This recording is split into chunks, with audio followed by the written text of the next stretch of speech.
but I really don't want to do it right now. Why not? Well, I would want to do. I think first of all, fame is a problem. It's not. We're not doing this for fame. No. I mean, Facebook is a problem. What is the big problem? What's the overall problem you were talking about earlier? And then we'll just knock it off. But let's just frame the problem. Well, we're living in the Roman extraction, and that term comes from Portland. The people up there's an organization up in Portland called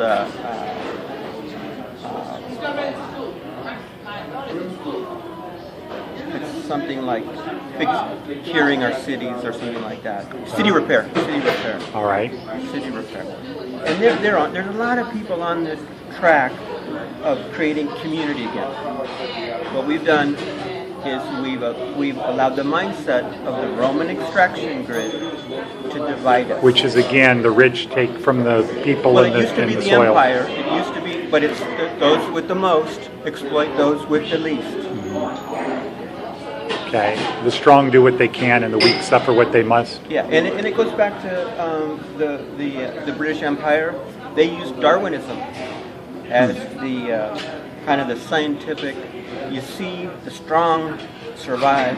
We're brutal, and we do what's best for the world. Right. And the might makes right. Correct. The brutal, and that what you get when you believe that is a brutal society.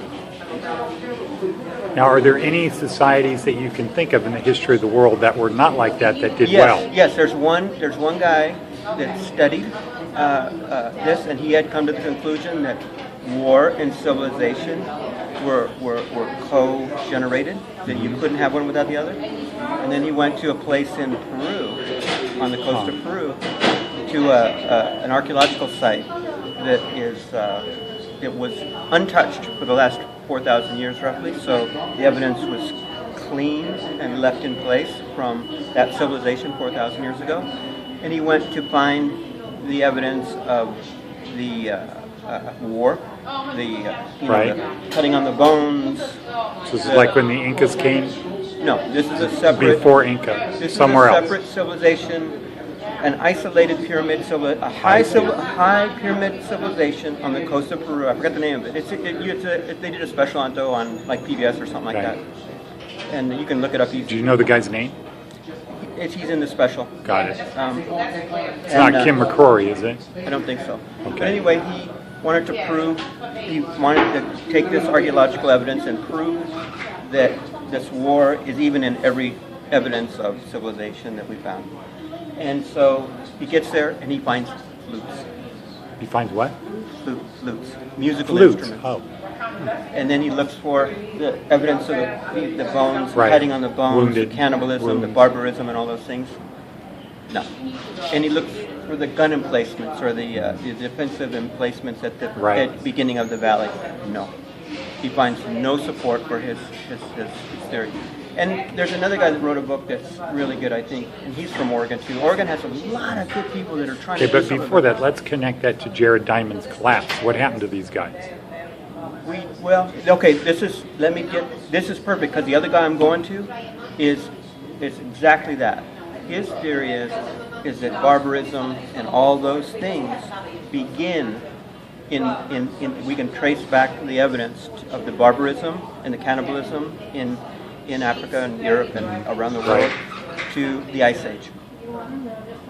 That the Ice Age that was the desertification of the Sahara Desert was so brutal that we're living in the echo still of that brutality, of the survival, that there was a high civilization already in place that was knocked down and had to just go to cannibalism and barbarism. And we're living in the wake of that. I haven't got enough. Got it. Culturally. So it's in our genes, basically. Well, it's in the culture. It's in the culture. So the culture just keeps passing it on. Yes, it's like a thought virus in the culture. I've got to survive. A dangerous meme. Well, it's deep. I don't know what to call it yet. I don't think we have a good name for it, but I'm seeing the No Man is an Island. We really are a culture, and in our language. And here's how bad it is. Like the word community. We use the word community. Communication. Right. Municipality. The word muni comes from walled city, municipality. When I communicate with you, we're behind the walls. We're the good guys, Right. and they're the bad guys. Embedded in our language is the thought virus because of survival. And when you go back and you look at the industrial age, it was so brutal back then. Everybody knew, Marx or Thoreau or anybody like that. It was so obvious how brutal the aristocracy was. Yeah. Throwing little children in the mines because they were shorter. Right. You don't have to dig a big access tunnel. So it was, and now we live in a very velvet glove aristocracy because there's so much wealth. We can have such a better life for everybody, and those people are essentially insane. I've met many billionaires or many multimillionaires and a couple of billionaires, and they're insane. They're literally insane. I'm almost sure of it. Meaning they don't know the difference between right and wrong? No, what's happened is they are playing a role in the Roman extraction grid. They've been occupied by a thought virus, by a mode more than a meme. It's a mode more than a meme. They've been taken over by, and they think they're doing something good. They think they're doing something good, and they put nice things. Oh, we're going to go make paintings for people. We're going to make museums for people. We're going to make libraries for people. No. They are not doing anything good for anybody, not even themselves. They're insane. Okay. And so there are that's brothers, the problem. and there are brothers, and they are our brothers and sisters too. They're not the bad guys. Marx's answer was build a government and go kill them. No. They're our brothers and sisters. They're sick.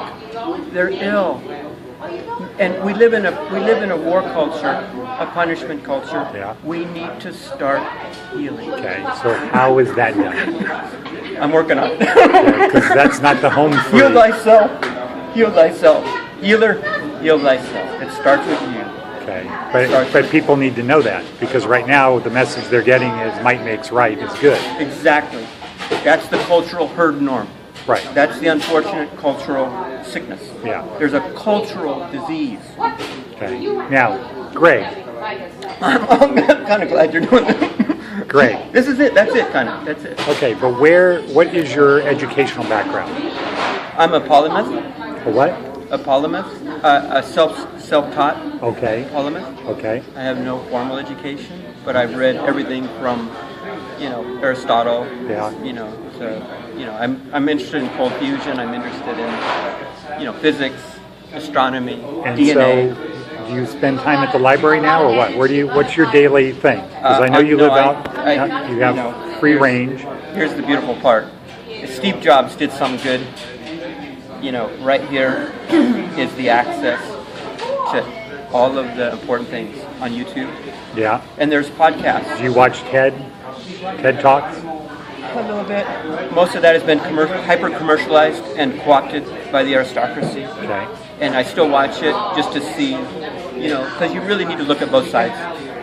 You need to see, because their delusion is important in a way, but you really got to focus on the healing somehow. And it's not easy. I mean, this is moving against the herd norm. Right. Everybody knows everybody exploits everybody. Everybody knows that.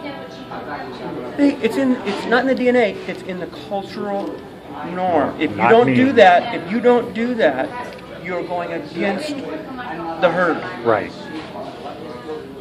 And you're the fool. And if you have a lot of money, then the fool can be the eccentric. But if you don't have any money, you're the fool. Okay. Now, so you walked from Boulder City here, or at the outside? There's my bike. Oh yeah, right. You should get a picture of my bike. That's my motorhome, and I'm the motor. Right. Right. Good. So you keep in good shape. It's like Brad. Actually, lately I've realized I need to start taking better care of myself. It's been, it's hard to live, kind of without a community, without a Right. routine, without a healthy way of life. There's